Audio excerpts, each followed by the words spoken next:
And I'm David Watson. I'm an well, now I'm a gynecologist, so I don't do OB anymore. And tell you a little bit about myself. I'm from Arkansas, and my favorite class in undergrad was logic. And I like things that are logical. I like things that make sense. And you hear all these things about hormones, and a lot of what they told me just didn't make any sense. That these things that give us our youth and our health, vigor, and the young part of our lives all of a sudden become these evil things, and it just didn't make sense to me. You know, why is that? And, you know, so I had all these questions. I call them curiosities, things that just didn't make sense to me that I needed to answer to make myself feel better, I think, more than anything else. But, you know, things I had questions about is, if hormones are so evil and they cause so many problems, why don't we just take women's ovaries out when they're young and castrate men as soon as they're done having kids, and then we'll get rid of all these evil hormones. But when we do that to young women, we set off a cascade of bad things. We accelerate their onset of Alzheimer's. We accelerate their onset of cardiovascular disease. We accelerate their onset of osteoporosis and ultimately death. And so we accelerate these things, and what is it about taking everything out that causes that? It's taking away those hormones. So you see a lot of studies out there that point to hormones being bad. Well, my contention is the hormones we used were bad. And that's what I'm going to try to do in a way. I'm going to try to take a very difficult topic and try to simplify it to a degree. And I don't know if I can do this very well, but I'm going to give it my best. So has anybody in here heard of the WHI study, Women's Health Initiative? Yeah. So came out in the early 2000s, and that's what really kind of drove home how horrible hormones are. And but when you really look at the studies and you look at everything, it doesn't make a whole lot of sense to me. So through a lot of research and a lot of due diligence and a lot of learning through different things, I've learned to kind of pick apart those studies and kind of see really what's what. And that's kind of what I'm going to go over tonight as well.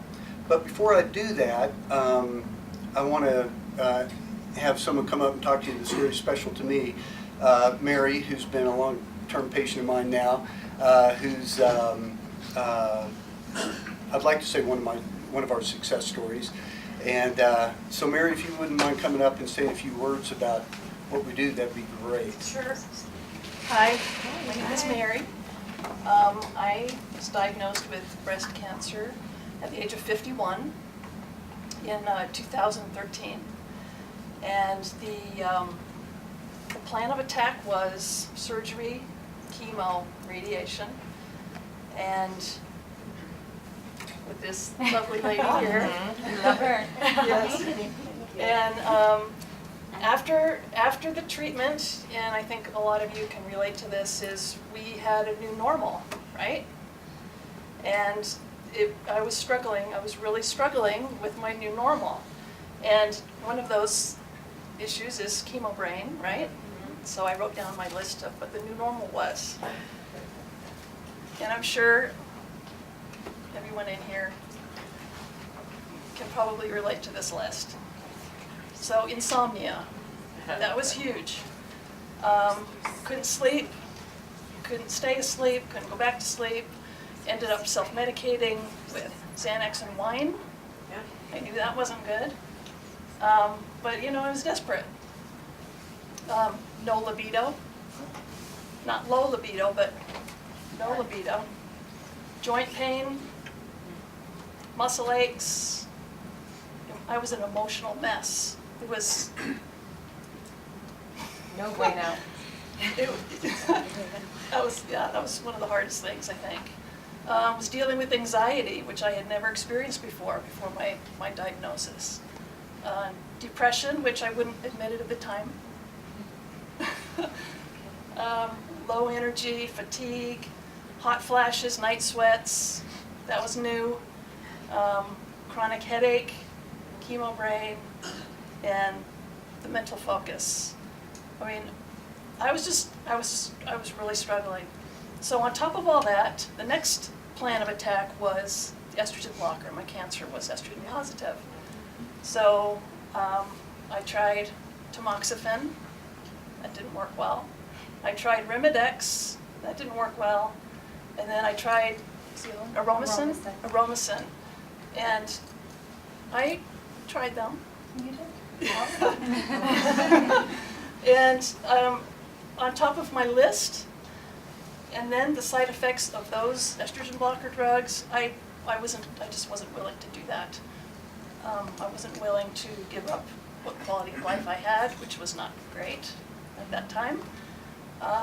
So I told Dr. Acharya that no, I wasn't going to do that anymore. I was going to take my chances and not take the estrogen blocker.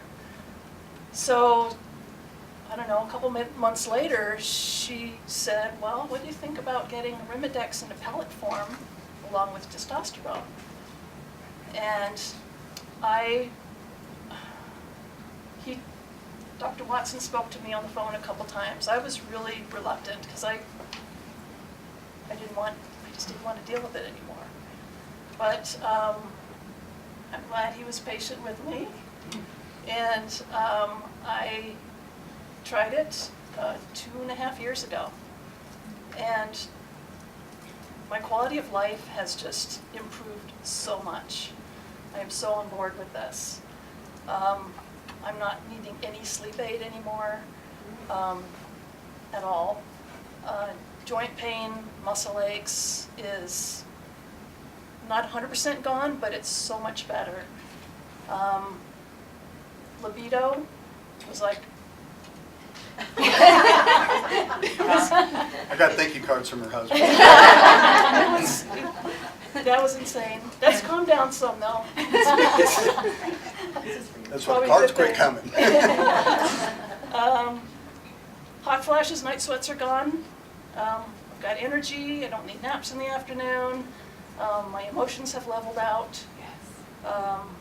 Anxiety and depression? Anxiety is much, much better. A lot better. I was a little anxious about coming here tonight. Well, that's to be expected. But yeah, anxiety and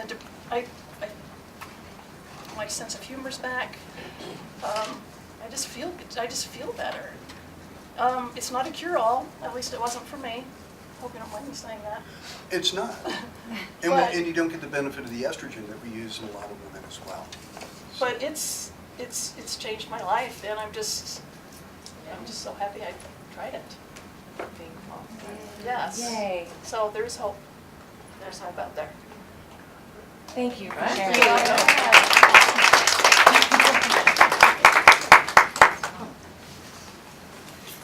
So, having been a gynecologist for now 30 years, counting residency and everything else, I gotta say, women are amazing. I mean, the things I've seen you guys go through. But it seems like once you have your babies, we forget about you. We're OBGYNs and you're in the office and you're going, I need to talk to you about this, I'm having this issue or that issue. And it's like, well, I'm sorry, I gotta run out and deliver a baby, you know? And I think we kind of leave you in the hot seat a lot of times. And boy, we started doing this, we realized what a valuable need it is. But then we started treating breast cancer patients and other cancer patients, and it has been a world of difference. So I want this to be informal and interactive, so if anybody has questions at any time for either of us, please do not hesitate to raise your hand and ask questions. But so getting back to my, and by the way, I didn't say that women are amazing because my wife is over there driving the camera. But anyway, so why does all this stuff come about that hormones are so bad? And as I mentioned, I think, you know, we have rules in the hospital when we give medication. A lot of you have been in the hospital, so you've seen the nurses come in, they check your armband and make sure it's the right patient. We want to make sure it's the right drug. We want to make sure it's the right dose. We want to make sure it's the right route. We want to make sure it's the right time. And really, in our studies, we've blown it on every one of those 5 things. The WHI study, we looked at estrogens that were derived from the urine of a pregnant horse. Pregnant mare's urine primer. Probably some of you have heard of that. And I dare say I know no woman who's deficient in horse estrogen.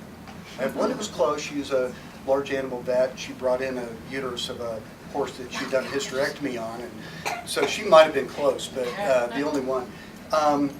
So women actually produce 3 different kinds of estrogen in a reproductive career. How many people in here knew that? Only from you telling me 2 weeks ago. Yeah, right. A lot of you have heard this before, so I apologize. But so our main reproductive estrogen is estradiol. I mean, that's what makes a woman a woman. That's what makes a man a woman if they choose to become so.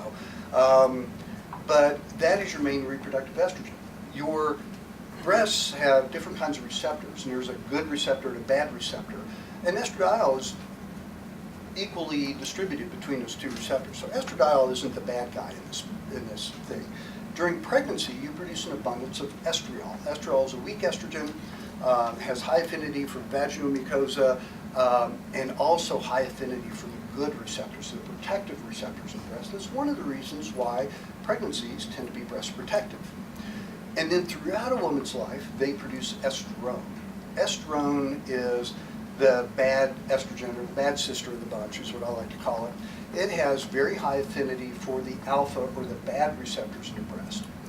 So one of my curiosities was, if estrogen causes breast cancer, why would a 90-year-old woman get estrogen receptor positive breast cancer if she hasn't had a period in 40 years? It's like saying I played with mattress when I was a kid and that's when my house burned down yesterday. It didn't make chronological sense to me. It made no, and I would ask that at conferences and things like that, and I get lame answers like, oh, it's the soy, it's the, hormones in chicken breast and things like that. Just, it made no sense to me. But we know unequivocally that estrogen by itself can cause cancer to the uterus. We know that. In the 1940s, when we studied Premarin, those women did great. They had less osteoporosis. They had less cardiovascular disease. And a lot of people don't realize this. In the early days, I've been doing this long enough, I recall, it was such a hot topic on preventing cardiovascular disease, we tried it on men, which did not go over well for a lot of reasons, as you can guess, but it just didn't go over well. But that's how hot they were on it. But there was a downside to treating with Premarin, and that was uterine cancer. So normally a young woman who ovulates produces progesterone. Then if they don't get pregnant, their estrogen drops, their progesterone drops, and they have a period, and they flush out the lining of the uterus, and they kind of start fresh again. I look at it like the lawn out here. I water and fertilize it, it grows, we mow it, we keep it healthy. But what if I water and fertilized it all summer and nobody showed up to mow it? It would grow wild. And that's what would happen to the lining of the uterus. Now let's look at the breast. What's the first thing we notice in young ladies when they go into puberty? Breast bumps. Yeah. Anybody seen American Gladiator women or Russian female track stars? Barely anything. They have nothing, right? Testosterone, as we found out, is anti-proliferative to breast tissue. And it also goes one step further. It's what's called apoptotic. Apoptosis is your body's ability to break down bad cells. We all have bad cells circulating around through our body, and testosterone helps our body break those down. So why does that 90-year-old woman get breast cancer? She continues to produce estrone, and she has no testosterone to antagonize it. So the studies we're seeing, the newer data that we're seeing in non-breast cancer patients, preventively, we see about a 70% reduction in breast cancer by having sufficient balance of testosterone to your estrogen. That's huge. That's absolutely huge. So, so I finally had that curiosity answered, and I can answer that question, I think, in an intelligent way. Does that make sense to everybody? The difference between those things and how they act in the body? So that to me is a big piece of that. Now, one of the problems we have with breast cancer is many times it's estrogen receptor positive. And so we don't want those women to see estrogen. So we use aromatase inhibitors and things like that, or blockers or things like that. So I always like to say testosterone is a bit like Bruce Jenner. It wants to become Caitlyn. It wants to become estrogen. And it does that through an aromatase reaction. So sometimes we will put an aromatase inhibitor into the pellet if the patient's not already on. And so that's what we use. That's what Mary received. And we've had really good success with that. Now there's some really good studies. I've got one in here. She's my hero, Rebecca Glazer. She's a breast surgeon out of Wright State University in Ohio. And this is a really interesting study. She had a patient who's 90 years old, came in with a 2.5 centimeter breast mass, declined surgery, did not want to, did tamoxifen for a few months, didn't like the side effects. So she agreed to put these testosterone and anastrozole pellets in her breast around her tumor. And in 7 weeks, the tumor shrunk to 7-fold.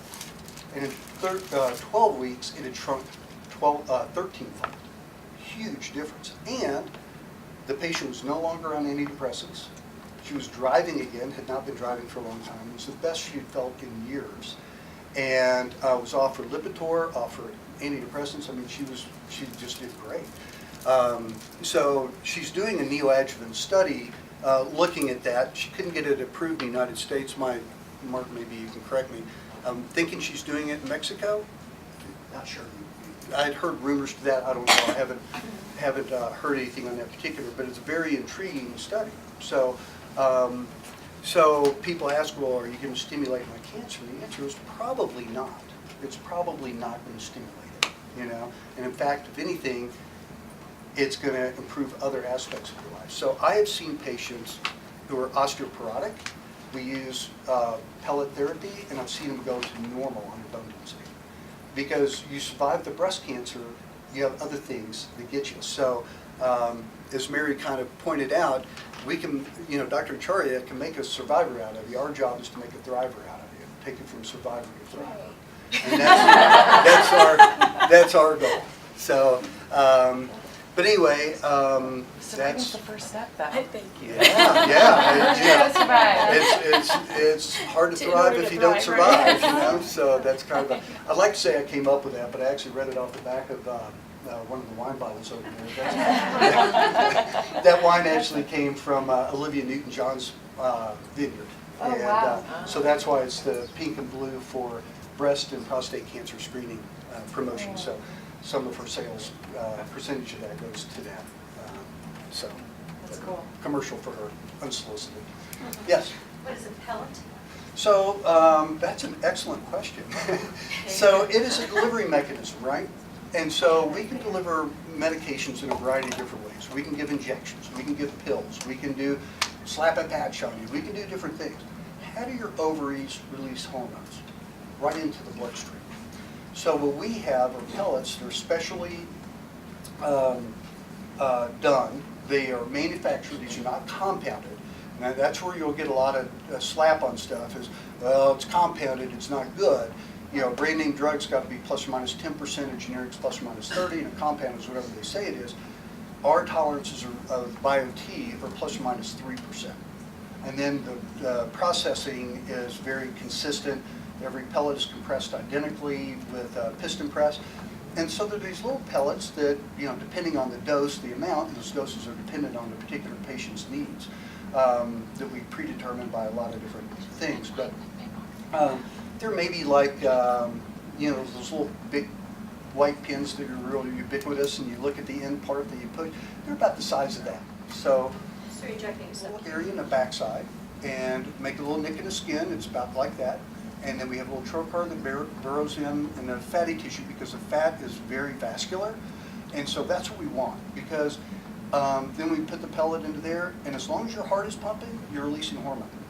Unlike a pill or a shot where you get a big surge and then it plummets, this gives you a nice even keel thing and a range of your dosing of the hormone in your bloodstream. And then when you exercise and you need it more, you get a rise, because the more cardiac output you have, the more hormone you release. So for recovery from exercise and things like that, it's phenomenal. So, and then the dosing is determined by lab work, by size, by a variety of different things. We have a formula that we plug everything into to determine dosing for a patient. And I have a part B. If only 2 of those estrogens bond with the not good in breast tumors. One in particular. The one in particular. They all bond to a degree. I was going to say, is there anything, can they not give us, of those 3 estrogens, one seemed less offensive? Why can't we have that one? For those Well, of us estrogen lovers. Right, because and we've had that discussion about using estriol and pellets, because it doesn't do the other things in the body that estradiol does. I mean, estradiol is the main estrogen, but estradiol by itself. So for patients who still suffer from vaginal dryness, I prefer an estriol cream because it does have high affinity to the vaginal mucosa, but it's a healthy estrogen when it comes to breast. Yeah. Other questions? What, you talked about all the great positive benefits. What are some of the negative side effects you see with that? The side effects. I mean, that's really what it is. So we'll see fluid retention initially. And so fluid retention to a woman is weight on the scale. It's not fat, but It's coming back down. yeah, right. And so you'll get a surge in that very oftentimes, but you know, that gets better over time. Always worse the first time. We can see unwanted hair growth, you know, facial hair, things like that. But it's we have workarounds for all these side effects, by the way. We'll see acne. We'll see you know, breast tenderness, which can, you know, for someone who's not had a mastectomy, can make them very concerned because they notice some sensitivity or tenderness or things like that. So that gets them kind of worried. But those are the main things. Dr. Watson, do you find that people who are on the aromatase inhibitor with the testosterone still have that breast tenderness? I haven't, and I'm on both. Yeah, yeah. Yeah. You know, I haven't really looked at that. I'm just curious, because I didn't know if it was an estrogen thing, Mm-hmm. that you're getting a surge in the estrogen, and so Yeah. that's yeah. causing that. I don't I know. don't think so. We don't see enough aromatization in women. We just want to prevent it, so I don't know that that's what the mechanism is. So, And one more.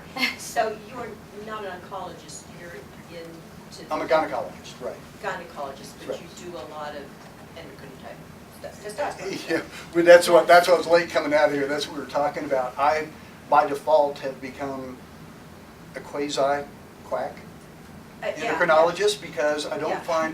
we don't find endocrinologists on board with what we do. There was one in the office right behind you. She's not there anymore. We ran her off. All the patients would walk by our office and they'd stop in there and going, "Can you treat me?" So, but it's been kind of interesting. And by default, we've kind of become endocrinologists because nobody is really looking at this critically. They're not, you know, and you know, it's so crazy to me to think that we as doctors have almost a love affair with these new latest and greatest drugs that have 30 seconds of a 1-minute commercial is all the side effects and death that can occur from that drug. But yet we have such an adversity to replacing back in the body what the body once produced and made us who we were to begin with. And we make this false equivalency, we were talking about this before too, that all estrogens are the same, all progestins are the same, all the androgens are the same, and they're not. They behave differently in the body. How many women in here have taken birth control pills? How many found some you didn't like? It's the progestin. Almost every birth control pill, the estrogen is ethinyl estradiol. It's the progestin that's the difference between them. They behave differently in the body. We look at the WHI study, the Premarin, 65% of estrogen in Premarin is estrone, the bad estrogen. That's what was in the WHI study. But it caused uterine cancer. So we needed to protect the uterus, and instead of using progesterone, which is the progestin that women naturally produce to protect the uterus, we use something called medroxyprogesterone acetate. Anybody in here take Depo-Provera at any time in your life? Did you like it? Hated it. That was the progestin that we used. So we used so if you look at the WHI study, the incidence of breast cancer in women, never ever users, was about 30 cases per 10,000 millimeters. With the women who took the Prempro, there were 38 cases of breast cancer per 10,000 millimeters. So it increased the that's where everything came from in the WHI study. And that's where everybody goes, oh, see, estrogen's bad. But women who had had hysterectomies only had 28 cases of breast cancer per 10,000 millimeters. So it wasn't the estrogen so much. Now, over time, that risk did start to go up, again, because of the estrone. But guess what medroxyprogesterone acetate does? It blocks testosterone receptors. So we were giving women the wrong estrogen, then we were blocking the one thing that would benefit them. And the results bore out. There was a higher rate of breast cancer. So rather than saying it's the Premarin given orally on a one dose fits all, back to that 5 R's of medication. The wrong patients, 5% were right around menopause, only 20% were less than 60. So the vast majority of women were much older. So we're doing it in the wrong patients, the wrong drug, the wrong route, because we weren't meant to swallow our hormones, right? Or don't you think our ovaries and our gonads would be where our adenoids are? So we could swallow them? It's not the way it is, right? We release it into the bloodstream. So we were given the wrong drug, the wrong way, wrong dose, one size fits all, at the wrong time in life.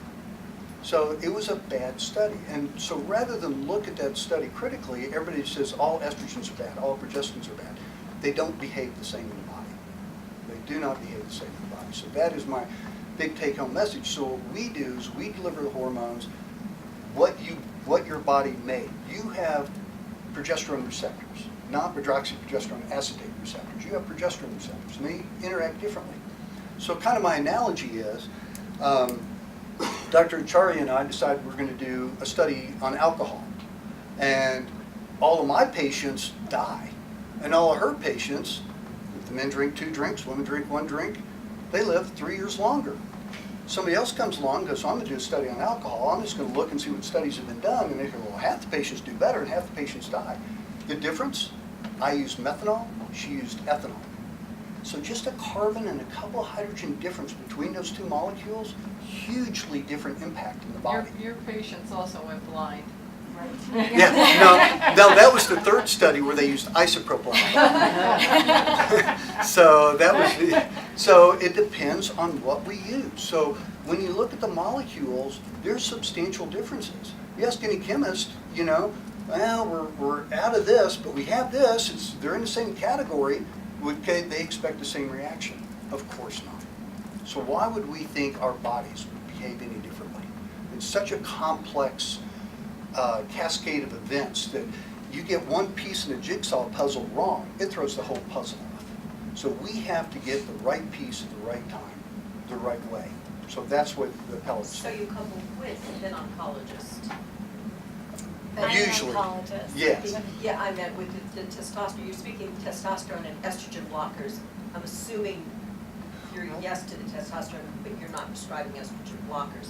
That's No, the oncologist. usually we Right, work so- in Okay. tandem. Right, so Okay, just to thank kind of be clear, I mean, I would not say putting an aromatase inhibitor in the pellet would be, there's not enough data backing that as the sole use, you know, for prevention of breast cancer or breast cancer recurrence. So I kind of came into this world when you sort of got into it and explained it to me, and then simultaneously there was a study that was actually going through the NIH. And it was actually looking at women who had breast cancer and were on an aromatase inhibitor like Arimidex or Aromacin, and those who suffered from body aches, bone pain, arthralgias, that kind of thing. So basically what happened is they did a study saying half of the women would get placebo pellets and the other half of the women would get testosterone pellets.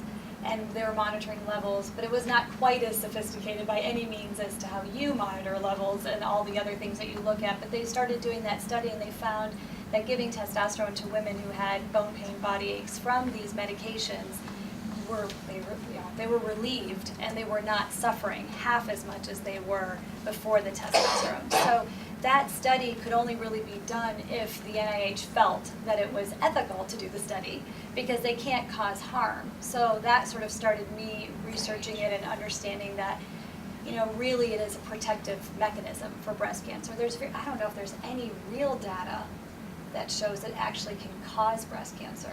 I haven't seen that I haven't seen at anything. all. Well, I take that back because we talked about this. So here's another example of that. I can show you a study that, and it says estrogen and testosterone lead to 2.5-fold increased risk of breast cancer. Guess what? Estrogen with testosterone. Estrogen and testosterone. But guess what they used? They used esterified estrogens, which are just a synthetic form of a pregnant horse's urine's estrogen. So still predominantly estrone. Right. And then the testosterone that they used was not testosterone. Because if I gave anybody in this room a tablet that's 1,000 milligrams of testosterone, you're going to poop out 1,000 milligrams tomorrow. Because your GI system cannot absorb testosterone. Remember the old Olestra that we had, so your body wouldn't absorb that fat? Well, it does the same thing with testosterone. So they had to tweak it. And so they used methyl testosterone. So you used the wrong estrogen with methyl testosterone and gave it orally, in a one-size-fits-all dose, by the way. And guess what happens when methyl testosterone goes through the liver? It goes through this processing and turns it into some really nasty estrogens that stimulate the alpha receptors in the breast. So it was the wrong estrogen and the wrong testosterone. So if anybody tells you, well, there's a study that says estrogen and testosterone lead to higher rates of breast cancer, say, what exactly did they use? And I guarantee you they used a medication that was out called Estrotest, which is esterified estrogens and methyl testosterone. So yes, there is a So study there is that a will show that, but it's not testosterone. It's not the Okay. same thing you're using. It's not the Correct. same thing. Right. It is not the same thing, and the delivery is totally different. Okay, go ahead. Can you talk a little bit about phytoestrogens and estrogens that we eat, and soy and things like that, and how they interact with extreme estrogen positive reception? As far as, so the question is about phytoestrogens, Right, and so do I understand? if you're estrogen positive, Uh-huh. how does this work? You know, and again, that's another one of those suppositions. We assume that soy is this horrible thing, and people have been eating that for centuries, right? You'd have to eat a roomful of soy to really impact anything, and it depends on the typical on the estrogen that's produced and the receptors that it bonds to. And honestly, I don't know enough about the phytoestrogens to know what is in them. I can tell you what's in Premarin, because it's a drug that, you know, but if you ask any gynecologist, they're not going to be able to tell you what's in it, but I can. But, you know, so with phytoestrogens, I doubt that there's a significant impact with that with breast cancer. I don't know, maybe I mean, you I think can- the data is controversial. I think what Yeah. we definitely feel like we've proven is, you know, when you have a lot of phytoestrogens or good quality soy as a young person before menopause, or before the onset of menses, I think that we see that it's definitively protective for you in the future in terms of your risk of breast cancer. And I think we've seen that in Japan, they have less breast cancer rates than we do in the US. Now, that could be a lot of different things, not just soy.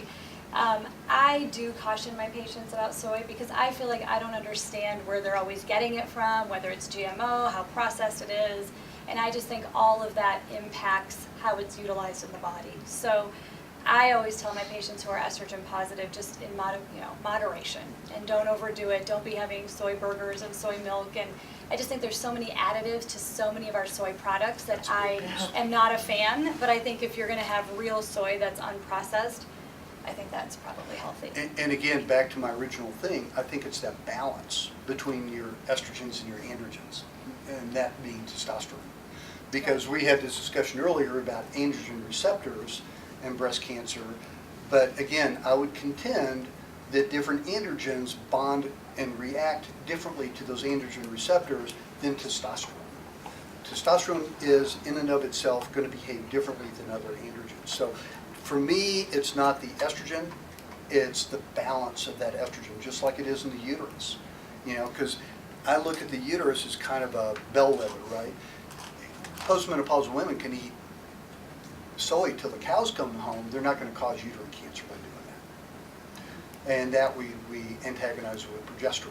So I look at that as kind of my bellwether for the breast as well. But again, the difference between the balance in the uterus is estrogen and progesterone, and the balance in the breast is estrogens and testosterone. So that, to me, I think is more of a concern than just the phytoestrogens by themselves. And Hopefully that yeah. wasn't too crazy. And I do think that a lot of exogenous estrogens are not good. Like, I mean, if we think about BPA in plastics Right. and in foods and in cosmetics and all of them, I mean, that's all sort of exogenous estrogens that are bombarding our body and not healthy, probably the bad estrogens. And I think that maybe testosterone can replace I don't know if it replaces the receptors on any of that or helps balance it.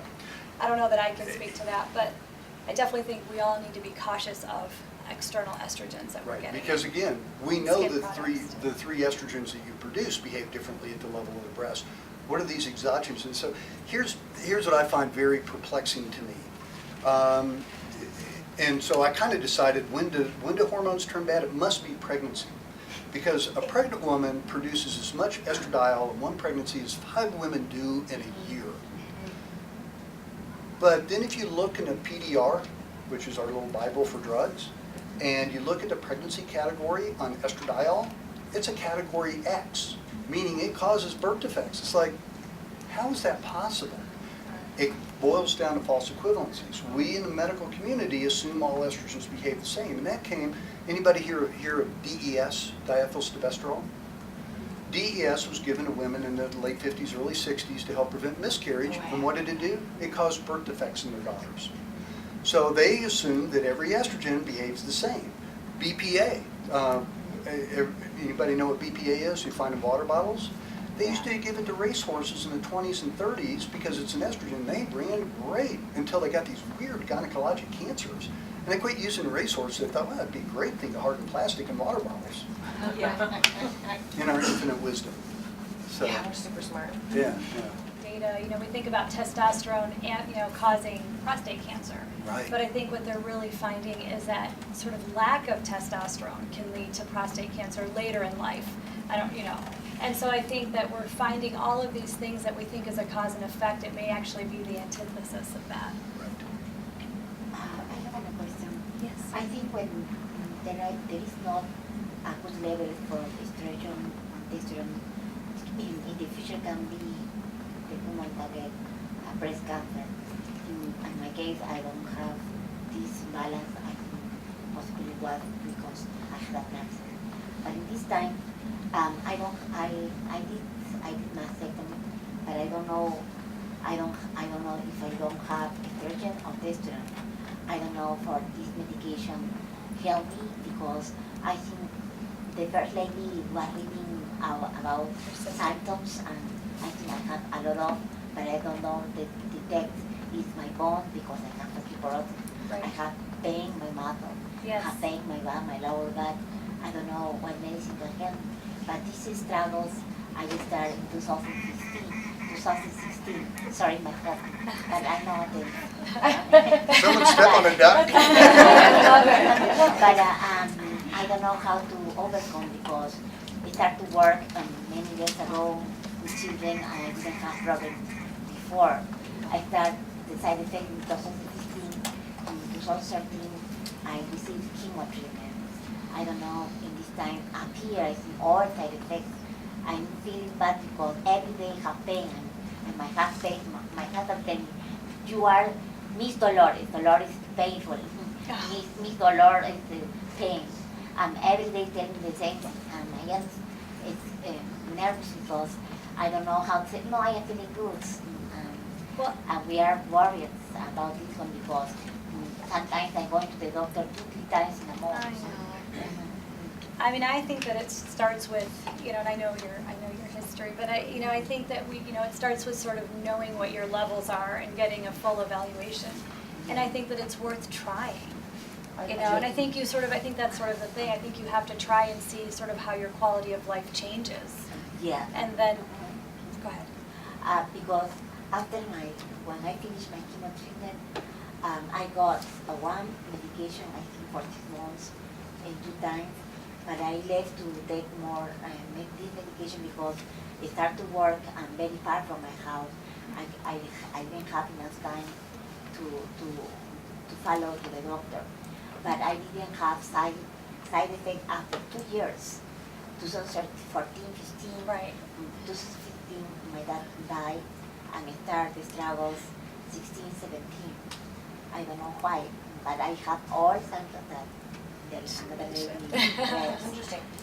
Yeah. But it didn't start right away, it started 2 years after. But I think Yeah. that can happen. Oh, sure. I think that's, there's so many different causes of inflammation in the body too, so who knows, but we can certainly talk more afterwards. And sometimes it has nothing to do with breast cancer, right? We see all these same symptoms in patients who don't have breast cancer. So many of these symptoms that you're talking about occur just because that testosterone level is very low.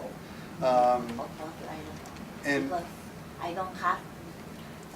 But that doesn't have anything to do with the fact that you could have low testosterone, Yeah. Right. even Right. with the Right. surgery you've had and all of that. right, we don't do this just on breast cancer patients. It's just, I find that breast cancer patients are so hormone averse because of what we've been told. And And what depleted, we're right? being told is based upon bad evidence, And so that's the problem. So I have women who walk in my office every day with those exact same symptoms who do not have breast cancer. I like to go to visit you because I am feeling very good. 14, 15, and 16, 17. So she will be back. It's down on my travels. And the last time I looked, I think the doctor told me you have this irritation, I have pain, my fingers have cracks, my knees too. I don't know what's You have a happening. lot happening. Right.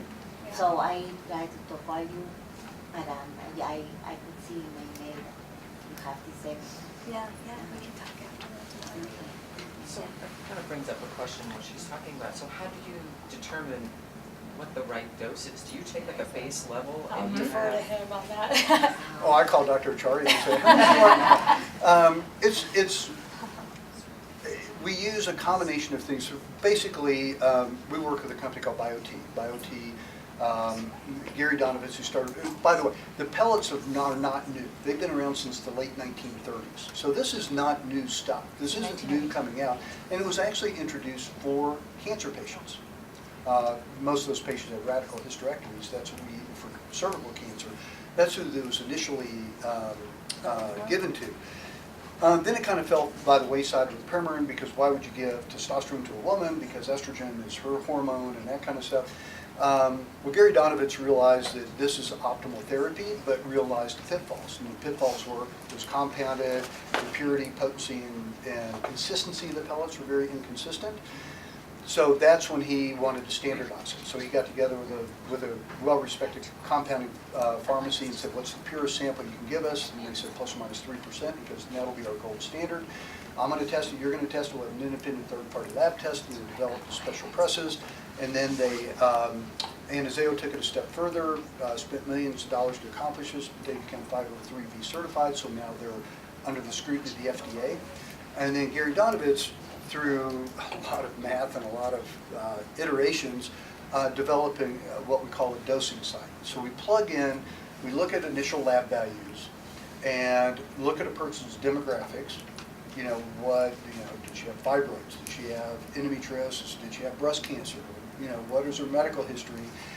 We plug all that into a formula, and there's probably 20 million permutations, I think, that it kind of goes through, and determines a beginning dose for patients. Is it always right? No, but it's pretty close. It's probably right about 80% of the time. And then we can, working with us and you, we can determine where your sweet spot is, and that's what we kind of look for. So you may not end up with the dose that we started you on because you have this or you have that going on. So it's just a starting point, and then we can play around with that. But it's a fairly sophisticated program that everything goes through to determine the dosing. So every person in here may have a totally different dose. Okay, yeah, I would hope so. Because one of the questions that he asked was, well, what are the side effects? Because I know for a fact, being an ovarian cancer survivor, that testosterone shoots through the roof when you have the ovarian tumor. So you got to be careful with how much of that, like, That you're you putting might be in you. fixing one thing, but could you be causing issues somewhere else? So that's, Yeah, and we that's why I would, have there's no data to support that. Now, there's a difference cause and effect, right? right. One's an effect, one's a cause. There's no causal relationship between adequate, what I call, optimized hormone levels in cancer risk. We don't have any studies that show that. We would see a lot more cancer in 18, 19, 21, 22-year-olds, right? Because they have optimized hormone levels. So that's when you feel your best. So it's usually when your hormones are low, like with prostate cancer. It isn't the 18, 19-year-olds with a testosterone of 1200 that are getting prostate cancer. It's the little guy who's got a testosterone level of 150 that's going to get the prostate cancer. So there's a difference between cause and effect. So balanced hormone levels are going to be Right. protective for you. Can I ask a From a question? cancer Okay, that makes perspective, does that make sense? Yes, it does. Balanced, Thank you. yeah. Yeah. Yeah, balance. That's the Kind of the key. that is the key.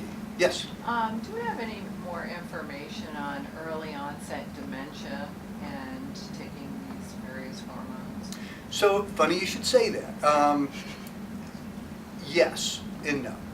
Yes for men, no for women, because there aren't any studies on women. Again, you had your babies, let's forget about you. That's kind of what we've done. The studies on men are very good. we get adequate levels. And in your handouts here, there's this. And this is my favorite teaching tool. And these are studies on men, but they correlate fairly well to women by about a factor of 10-fold. So when we get sufficient testosterone levels, remember, testosterone is a very potent anti-inflammatory. It is a very potent anti-inflammatory. Alzheimer's disease is very much an inflammatory process. Your brain becomes inflamed through life's oxidative stresses, poor diet, things like that. And things that are inflamed are sticky. And the brain tends to attract beta amyloid. It's that accumulation of beta amyloid that we see causing, if you look at a slide of someone who died of Alzheimer's, you're going to see an accumulation of beta amyloid. You're going to see tau particles remind me of jellyfish, and all the tentacles kind of bunched up. Testosterone, being a potent anti-inflammatory, reduces the inflammation level of the brain, reduces the accumulation of beta amyloid, and it goes one step further. Good studies coming out of Australia demonstrating that men with moderate Alzheimer's disease actually get improvement. Why? Because the testosterone promotes the production of something called naproxen that helps your brain break down existing beta amyloid plaque. So we see everybody with Alzheimer's starts with mild cognitive impairment. Not everybody with mild cognitive impairment develops Alzheimer's, but if you don't take the first step, you don't take the last step.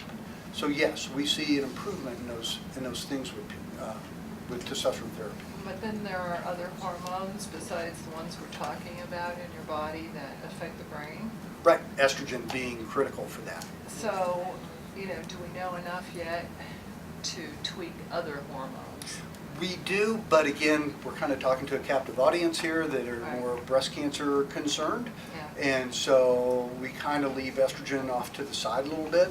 But in a non-breast cancer patient, yes, the estrogen is critical for brain health as well. And didn't that bear on the Women's Health Initiative? So Yes, it actually did.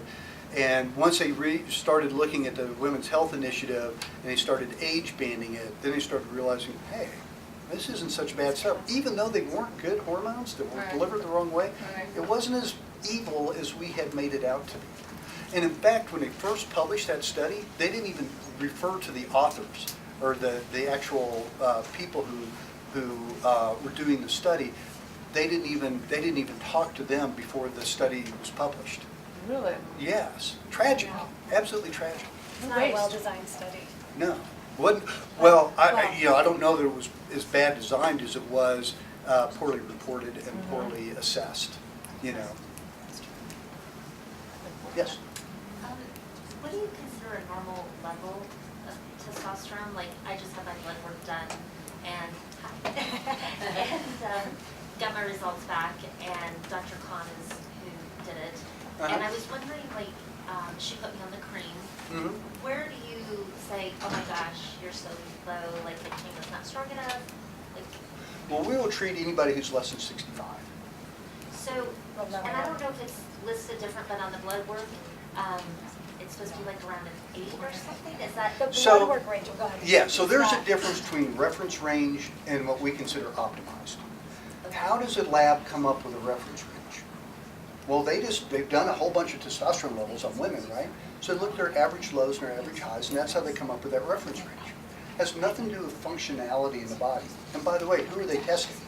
Women who don't feel very good, right? And so that's how you stack up against your peers. So a level of 8, you look at this, divided by 10, you're down in the footnotes. So that puts you at risk of all these things up above here. Okay, because I think if I understood right, and maybe you can correct me, but No, that's fine. she said 8 was good or something, but No, I was a 0.5. yeah, That So was my either way, result. Yeah. even 8 in my world would be Yeah. low. Yeah. That's really low. yeah. So I don't know That's what you're really, referring. that's really low, but it may The be- range is broad, Yeah. but the range is not accurate. I don't think they know really what. Well, and so we look at optimized versus a reference range. So I can tell you by looking at this, we like to see your level up around 100 is where we like to see an optimized number. Yeah. Oh, Okay. so 0.5 is pretty bad. Yep. So I could explain that. I've seen worse She once. told us she's like, Once. but I wasn't expecting that low. She goes, go ahead and use the cream because you paid for it, but honey, that's not going to be enough. I No. mean, Right. basically, nicely. And, what she and said. again, Right. and again, do our hormones ooze up, or do our ovaries ooze up, or your ovaries, not mine, ooze up hormone through the skin and then you rub it in? No, Well, no. that's not how we do it, right? Right. And so, what is your skin? It is an organ. And what's its job? To protect. It's trying to keep stuff out. So why are we trying to push hormones through there? And so what we can see is a huge surge of the testosterone, then a huge drop. So a nurse practitioner said, can you look at this? I'm seeing this patient tomorrow. Her level was 832. I said, well, she's got one of two things going on. She has a testosterone secreting tumor called a Sertoli Leydig cell tumor of her ovary, or she's using a cream and she applied it about an hour ahead of time. That's exactly what had happened. Oh, wow. And so, yeah. So how long do the pellets last? Like how, because I'm assuming, is it still the case where insurance doesn't cover it? Exactly. So Not how- yet. We're working. So how often do you need the injection? So it's variable. Everybody knows when they wear off. Some people, for women, it's anywhere from 3 to 6 months, 4 months kind of being average. You know, and remember, it's released by cardiac output. So depending on your cardiac output, someone who smokes is going to have a higher cardiac output. They're going to burn through faster. Runners are having their, you know, athletes are going to burn through them a little bit faster because they run a higher cardiac output. So I think about French women who go for a run and then they stop and smoke a cigarette. They must get them every 2 months. You know? So, you know, again, it's independent and variable. Just like each person. Yes. Going back on the Alzheimer's, but not really about the Alzheimer's. So breast cancers, first off, like I've had breast cancer. I'm on the pellets. Uh-huh. I don't take any estrogen because I'm estrogen positive. Right. I have Alzheimer's in my family. So is there some point when I'm far enough out from my cancer diagnosis that I can start considering getting on estrogen and pass my I'm going to refer to Dr. Chardia for that one.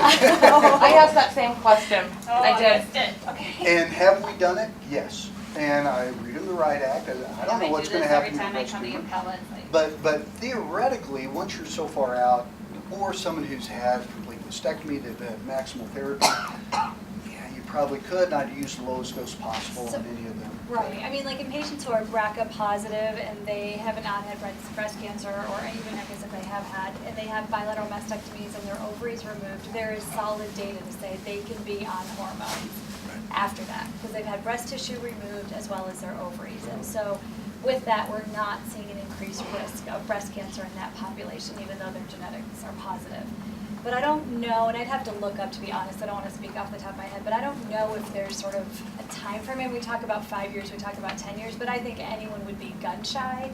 You know, we kind of talk about on both sides of our mouth. So I think any oncologist would be gun shy to say, yes, go have estrogen when you have an estrogen positive tumor. But at the same time, we say balancing your hormones is the most important thing. So it's just hard to reconcile that, and we're just limited with the data we have and being able to like make that recommendation. But And obviously balancing is the most important thing. Yeah, and the other caveat to that, especially now, I don't know what percentage of patients who are ER positive are also PR positive, but Like if you have a 90. uterus and we give you estrogen, we also have to protect your uterus, and so now we're giving progesterone. So if you have estrogen and Right. progesterone receptors, now we have to give you both. If you don't have a uterus, we don't have to do that. So, but, So I need to get rid of my uterus. yeah. You have a lot to do. Yeah, Dr. right. Watson can help you Right, with it all. Yeah, yeah, we're a one-stop Fun shop. times. So for women, the pellets are $350 every, like I say, 3 to 4 months. So roughly about $100. Does insurance cover? There was a time when there was some discussion of that. They Yeah, but I don't they know. will cover. When we first started doing this, we tried running it through insurance, and they would reimburse us less than half of what the pellets cost my office. And they don't teach us much about business in medical school, but it didn't take Fellini to figure that one out. That's not so. We just blanketly said no. If you want to try, you're more than welcome to do that. We have been able to get it through on HSAs and things like that, and have it applied toward the deductible.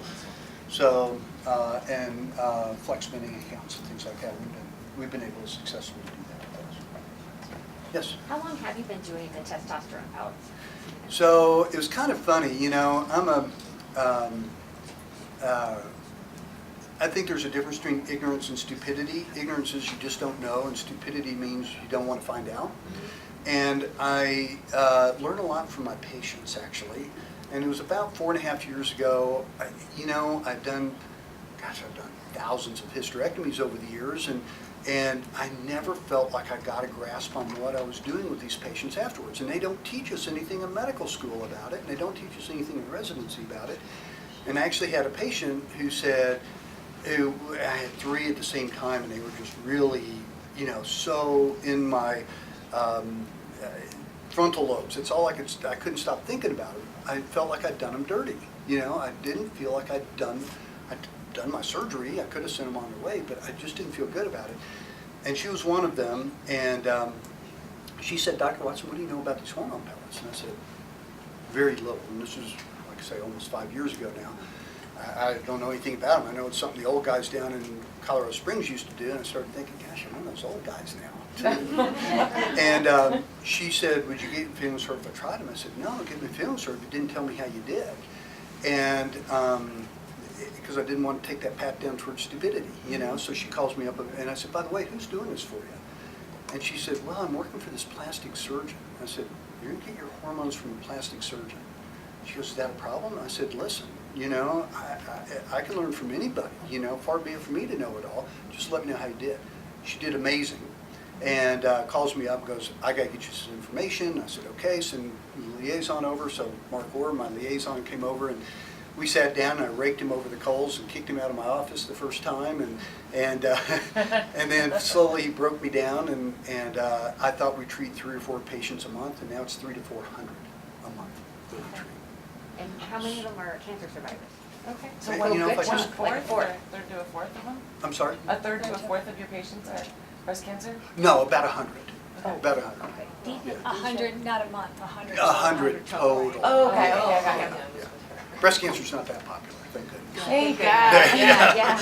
The Yeah. medication I need to take 2 times in a year or each month, I don't know. So just see how you do. Yeah. So you'll know when they wear off. For a lot of people, I say 54.2%. I have nothing to support me on that. It's just a number I came up with. Of patients return because of joint pain.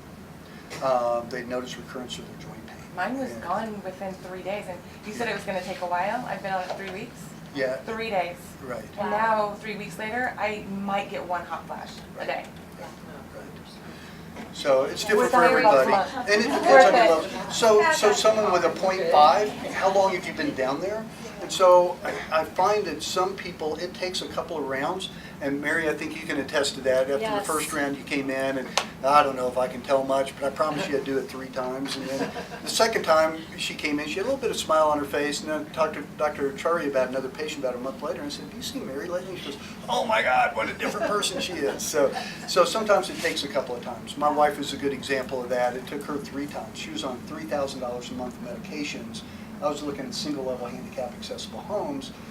After her 3rd round, she's been off of everything ever since. We did a 40-mile bike ride on Sunday. That's amazing. Congratulations. Go, girl. That's awesome. So, But yes, it's not the cure-all, right? No, So you still, no. good diet, right. And I have exercise, some low other things in sugar, here. Right, I have my little bosom buddy thing in here. antioxidants, Yeah. plant-based diet. Right. Okay, good. Just want to So yeah, I've got. make sure. So we have get a plug in supplements for that we recommend as well that go along, that help us with our either prevention or treatment. Vitamin D is so critical. I'm sure Dr. Chari has talked to you guys about that, but Creighton just did a study, and all they did was put patients on 2,000 units, international units a day, reduced cancer risk by 31%. Of which They didn't check supplement? any levels or anything. Vitamin Yeah, D. we Vitamin have, D3, you guys should all right. be on, all my Right, people right, should be on right, vitamin right. D. Yeah. So getting sufficient levels between 60 and 80. DIM, iodine. diindolylmethane, which is found in cruciferous vegetables for its anti-cancer properties. Great for what we do with the testosterone therapy. It does a couple things for that, and also helps reduce cancer risk. Omega-3s reduce inflammation. Iodine, going back to the Asian cultures, have much higher dietary intake of iodine, and they move them here, their risk goes up to the same as a regular American. So iodine is important. So iodized salt is a good thing to get Yeah, if you add yeah. salt to your food, not the uniodized. Can I ask you about DIM? So, I know you get broccoli and things like this, but my understanding was that it actually because you got kind of female hormones, male hormones, and then you got the androgens, the guys in the middle, and the DIM actually helps separate those into the correct categories. Sort Probably of. So when your overstatement. hormones hit a cell, they can take a variety of different pathways. Two are particularly meaningful. One's beneficial to cellular regeneration repair, the other is detrimental. DIM helps drive it down that beneficial pathway, which is 2-hydroxyestrone pathway. But it helps drive it down the proper pathway. Iodine kind of accomplishes the same thing. So those are where it gets its anti-cancer properties from a testosterone perspective. It's got a weak aromatase inhibiting effect that we talked about, keeps testosterone as testosterone. And then it also helps break the bond between sex hormone binding globulin and testosterone. So, you know, we have a pellet or your ovaries or something produces testosterone. It doesn't just show up at your brain. It's got to catch an Uber. You know, it's got to catch a ride. And it does that on sex hormone binding globulin. But if the Uber gets you to your New Year's Eve party and the doors don't open up, you don't get to go to the party, right? So if that testosterone doesn't break its bond with sex hormone binding globulin, then it can't do its job. So DIM also helps break that bond, helps release that testosterone so it's free testosterone so it can do its So job. that's what it says, it helps it get down the right path. Right. What's DIM? Diindole methane is what's found in cruciferous vegetables. So you Oh, see okay. a health magazine that says these are 10 foods that help protect you against cancer. They always have broccoli, cauliflower, Brussels sprouts. That's what gives them that property. Yes? Just a functional thing, you helped me one Sunday when I had rejected my pellets. Uh-huh. Can you talk about that a little bit, and if people continue to reject their pellets, is there any way of Preventing that. preventing it? Fortunately, we see it a lot less in women, so you're so special. I Um, I kept him the second time. Yeah. So it's unusual for women to recurrently extrude, much more common for men. About 10%, 5 to 10% of men are recurrent extruders. I fall into that category, so I'm kind of special too. But we don't see it very commonly in women, but we clearly see it. I think we only have one female patient who's extruded twice.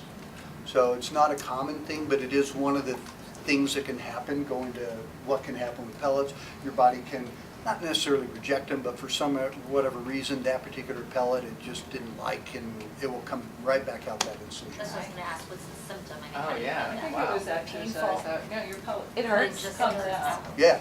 Oh, okay. Yeah, it can, my first one shot out and hit the Nuh-uh. mirror. Yeah. Oh, Yeah. really? I mean, I bent over and looked in the mirror, and it shot out and hit the mirror and hit the floor, and oh my gosh, What? what is But wasn't that? it painful? Was it painful? It felt really good. Oh, after it came out. Yeah. But before then, yeah, it It was was real painful. tender, Yeah. exquisitely Yeah. tender. Dang. It was from exercise. That's awesome. great that you know Yeah, that yeah, story. Wow, bikers are that's a good bad. one. Bikers are my worst Shooting enemy. pellets out of your butt. Booty. Wow. So, probably too much information. No. but- All right, we're talking about everything. That's right. Put it all out there. That's right. Yes.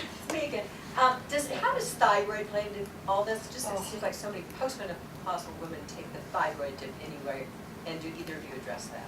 Yes, we do, and endocrinologists hate us. We had this discussion a little bit earlier. My conversation with endocrinologists, I hold my phone out like this and they scream at me. And so yeah, we treat it a little bit differently than they do. You'll notice she's out of practice and I'm not. So, you know, we do treat things a little bit differently. The active thyroid hormone in your body is T3. So we tend to look at T3 because that is the functioning hormone. What we typically treat with is T4. T4 is not a hormone. T4 is synthroid. It is a pro-hormone. It has to be converted to T3 to work. And so we tend to use desiccated thyroid, which contains both T4 and T3. And does it connect at all with the estrogen testosterone piece, or because it's No, not but particular? Okay. yeah, I haven't seen anything when it comes to cancer Okay. risk reduction or Thank anything like that. But for functioning and some of the other symptoms that you can get, fatigue and things like that, aren't all driven by testosterone. There can be thyroid components. So someone comes in, their hands are cold, their feet are cold, their hair is falling out, and not because Dr. Charia gave them. But just kidding. No. Where's the wine? Yeah. Go get a couple glasses. So I didn't mean that in a bad way, but yeah, that can be symptoms of low thyroid, and so we address them. You know, so it's not all. Yeah, I didn't know if they were the survive I part. think I know. you are talking about the side, some effect in the diet. Retrospectively seen, not necessarily type 1 diabetics, but type 2 diabetics in particular. I had one gentleman lost his leg below his knee to gangrenous diabetic foot ulcers on 4 different agents. Testosterone level was negligible. We treated his testosterone level, much to the chagrin of his, actually she never found out that we were treating it, optimized his testosterone. He was then on 2 agents and had significantly better control. His hemoglobin A1C, which is an average of your blood sugar over the previous 90 days, was notoriously in the 8s and almost 9s. We had it down to 5.9, which isn't in a normal range, but darn close. It's in a pre-diabetic range on 2 agents. His endocrinologist thought she was doing a wonderful job, and it was the testosterone. I wonder how that affects you on a daily basis. As far as, You know, the sugar's going really low, you know, because that's what makes your A1Cs go low, is to keep that balance. yeah, keep that balance. So right? how do you know, I'm just. Well, we just know at around 45 for women, 450 for men is when we start to see some loss of that glycemic control. So like I say, I'm just going to go back retrospectively. Anybody who's been pre-diabetic or had an elevated hemoglobin A1C, we're going to recheck that in a year and see if we see an improvement on that. So, but we clearly see an improvement in glycemic control. And at least type 2 diabetics, I can't say as much for the type 1. I wonder if they change their diet or their activity in any way to have that lower. That would be a great study Yeah. to do. I would love to Get see on that. I've got so many things I want to do. I'm It's sure. just Finding, finding time to do it. Yeah. Yeah. We talked a lot about the different types of estrogen. Is testosterone testosterone, or are there different types in that Oh, category as well? so testosterone is an androgen. So let me clarify that. So there's estrogens, DES, BPA, estradiol, ethinyl estradiol, estrone, estriol. All those fall into estrogens, okay? But we tend to use that term ubiquitously. Same with androgens. We use testosterone kind of ubiquitously, but there's all kinds of androgens that are out there. Just ask Barry Bonds or Lance Armstrong, They've experimented with a lot of them, So testosterone is an androgen, and it is testosterone. So if you look at a molecule of testosterone, regardless of where you get it from, because that's a big question we get, where do we get our hormones from? They are plant-derived, but it doesn't matter.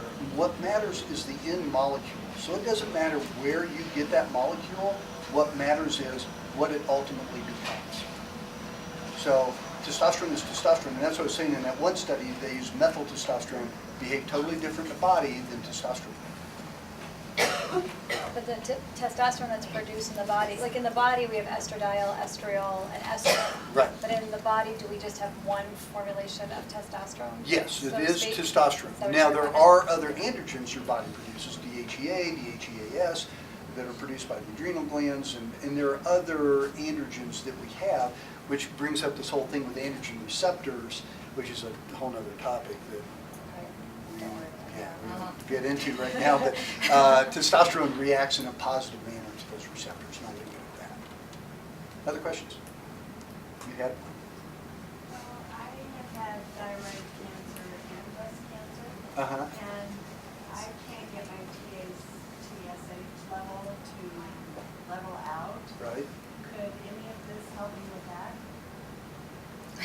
A real definite maybe. I can't say because you're kind of in a unique situation. But it is, it is a balance of those hormones. So perhaps if you balance some, it's going to be easier to balance others. But I think that's one of the faults that we in the medical community have is we've gotten away from treating our patients. And now we're treating lab values and x-rays. And that's what they teach us in medical school. That's what they teach us in residency is, we forget to look at the patient, So I don't really care what your TSH level is, as long as you feel good. Your hands aren't cold, your hands are warm, your feet are warm, you feel good, you have energy and all that kind of stuff. That's a different world. I'm not going to check your TSH level. Well, I've been on a roller coaster. Yeah, and so we end up chasing our tail on that quite a bit. So, and probably treat with Synthroid, which is T4. Now they have me on tyrosine trying that, and my level dropped again, all kinds of things. Right. So, Probably worth it. yeah. Try it. So it's one of those things Yeah. yeah. try a different horse for a change. You know, try something a little bit different. So. All right, other questions? Yes? I'm check 2 positive, and I've been told I can start hormone therapy for 5 years. Would this also be a possibility for me? Yes, Okay. absolutely. Again, the genetic predispositioned cancers typically aren't hormonally sensitive. A little bit of BRCA can be, but for the most part, they are genetic predisposition. And so these other things may additionally help protect the rest that we've talked about. Crowd's getting antsy. So, any other questions? I have a question. Fire away. Okay, so I know my issues started during chemo. And I know some cancer patients don't have chemo or get chemo, but then they take the tamoxifen, say, afterwards, which creates side effects. The pellets can help with those side effects as well, right? Correct. Oh, absolutely. That's where I think we've seen our biggest benefit is, you know, what I like about it is that patients then stay on their anti-estrogen therapy. Right. And they can tolerate it, and their quality of life is still good. So I think that's important. Most of the time you talked mostly about this in conjunction with aromatase inhibitors, and you didn't talk at all about it in conjunction with tamoxifen. So what you're saying is it's also relevant to people on tamoxifen? Absolutely. Okay, Absolutely. thanks for clarifying that. Yes, Yeah. yes. We just probably see more of the arthralgias and stuff with the aromatase With the inhibitor, and that was where aromatase the inhibitors, for sure. original study was done in cancer through the NIH. But certainly patients on tamoxifen would benefit in terms of quality of life, for sure. Yeah. Is there a test to show if you're estrogen sensitive, estrogen positive? For breast cancer? Mhm. Absolutely, yes. We test all of our patients for estrogen and progesterone receptor status, and then we understand the biology of the cancer and then how to treat it based So, on those Can we receptors. just generally get that test if we've never had cancer? Oh, no, because you're testing the breast cancer cells Okay. itself to That's see what if I on the cell of the breast cancer, if there are receptors that are attracting estrogen. And if they are, right. We need a pre. So Yes, every breast I'm a has, huge believer. yes, so every Yes. breast has estrogen receptors. Right. Yeah, I mean, that's Right. why they grow, Right. right, with estrogen. And so they're there. It's just finding that balance between the correct estrogens and testosterone. So I have some young ladies I treat who have very, very low testosterone in their early 20s. And this was another one of my curiosities. Why would a 45-year-old woman who's having regular monthly menstrual cycles get estrogen-sensitive breast cancer or estrogen-positive, receptor-positive breast cancer, but not all her peers? So my question is this a woman who's had low testosterone throughout her life and she's had nothing to balance out her, so she's seen this kind of continuous bombardment of estrogen, particularly estrone, but nothing to counteract it. So I have these young women who are in their early 20s who are miserable with their lives, depressed, you know, all this kind of stuff, and we check a testosterone level, and it's abysmal, maybe even 0.5. I haven't had it that but I've had them around 8 or 10 or something like that, and I treat them, and their lives are so much better. And then I think to myself, is this a woman who is destined to develop breast cancer at 45, and am I preventing it? I probably won't live long enough to ever find out, but I believe that it is. I honestly do, just the drastic change in how I feel. I don't know why, but my gut says mine's not going to come back because I'm doing that and the iodine. Those two things, like, and all the things I learned from Dr. Charya, I feel like we'll stop it. Now we'll see. yeah. But my gut feeling says yes. Go with your gut. But you're gonna be It's happy along the important. way. That's the other thing. And I your am mindset. happier. Ask my husband, like, I'm not biting his head off anymore. I didn't even know I was doing it. Right. That's nice. Which is kind of which is kind of the interesting thing that we see, because I see a couple of gentlemen here, but we've had so many of our patients feel so much better. They say, "Can you do something about my grumpy old husband?" It's like, I as always a say they matter need to of go on it fact, together. Yeah, I'd like him to matter get of fact, seen. we can- well, He's we a have a real little man. thing in our office we call the Viagra rule. So I was around when they came out with Viagra, and I'd have all these older women come in and say, "My husband came home with a fistful of these old blue pills and he's killing me. You got to do something." So now we've decided we're treating the women first before we treat the men, and I just think it's more fair that way. levels the playing field a little bit, so. Even yeah. Dr. Bogosi's like, all of my women that have done it, they're raving about it. She's just down on the ground level doing my radiation. She's a radiation oncologist. So she is like, every single woman that you've treated with it has just gone on and on and on. So that was even more encouraging to me, but she said to warn my husband. Yeah. And he's not complaining. Yeah, no, I haven't heard many complaints from No. that. Good, other Unless you questions? start attacking the guys on the street. Yeah, that would be a problem. I don't think he'd like that. Don't go. Other questions? Just a comment, my internist, she believes that estrogen, it doesn't matter what it is, whether it's bioidentical, which estrogen, whatever, it's the cause of cancer, period.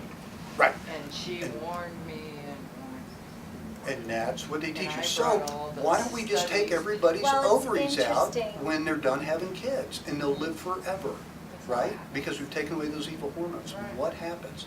So have her, tell her, why don't you go home and have a glass of methanol tonight and tell me how you feel the next day. You know, there is a difference in those hormones. There is a difference, because it's interesting, because even if you have estrogen-positive breast cancer, because there was data to suggest initially, or actually I don't know if it was data or fear of saying, hey, don't get pregnant after you've had breast cancer, right? Because the estrogen surge in the body, and then it can actually cause a recurrence. And what we've actually learned is that getting pregnant about 2 years after a diagnosis of estrogen-positive breast cancer can actually be protective. And why? The estrogens. It's a different type. Estradiol Isn't and that estriol. Yeah. And in the WHI study, women who had been on hormones as compared to never ever users and developed breast cancer did far better in long-term survival. Because women who get breast cancer don't die of breast cancer as often as they used to. They die of all these other things, cardiovascular disease, osteoporotic fractures, all these other things that, you know, that we can benefit with appropriate hormone replacement. So yeah, that's what we're up against, is and they believe, she's great, I mean. yeah, that the all other way. estrogens are the same, and just say, well, you know, that makes no sense when we look at just pregnancies. We know, for instance, medroxyprogesterone acetate, Provera, is a category X in pregnancy. Progesterone, thankfully, they finally converted to a category B, meaning we can't find any problems with it. It's not a category A. But without progesterone, you would lose a pregnancy. We can block the effect of progesterone and you will miscarry. If you've ever heard of RU486, the French abortion pill, it blocks progesterone receptors. So if we block those receptors, you will lose a pregnancy. So to say all progestins are the same is just totally bogus.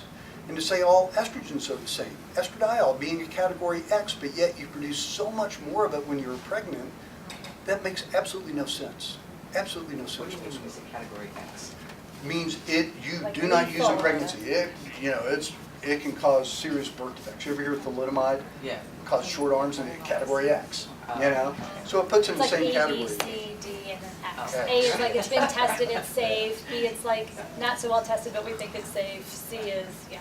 Yeah. So just rate. Think the before you category. use. D, don't use it unless you absolutely have to. X, don't use it. So don't use estradiol. Ask any reproductive endocrinologist who's doing in vitro fertilization. They slap so many estradiol patches on women, you know, to get their estradiol on. Because without it, they're not going to get a successful pregnancy. So to say all estrogens are the same is like saying all alcohols are the same. They I are know. not the same thing. So And that sometime you is, guys need to, yeah, that's my message. That's what I'm trying to get out there. yeah.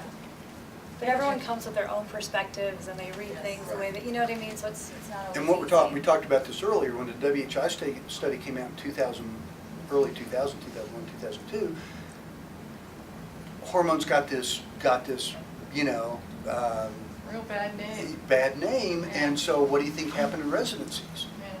They didn't teach hormone replacement therapy. So the study I read just recently, this guy commented on that. He goes, you know, we're going to have to leave it up to the old guys who did hormone replacement therapy because none of the young people know how to do it. None of the young docs know how to do it. I'm happy that you're doing it, thank you. So much. Me too. I had no idea. Like I say, I thought it'd be 3 or 4 patients a month. I've been happy with that. But now I'm talking to a room full of survivors, you know? Well, yeah, and- especially hearing all these people talk about when they go on Arimidex or they go on some sort of estrogen inhibitor, how crappy they feel. And for me to have that month to recover from chemo, do the testosterone pills, start Arimidex and the Zoladex, and I have none of the symptoms. Every one of my friends has all these symptoms, and I have none. Right. It's all because you guys were working together. What a blessing. You're taking Arimidex slowly? Yeah. Love you guys. Thanks for coming, you guys. Yeah, thanks, everybody.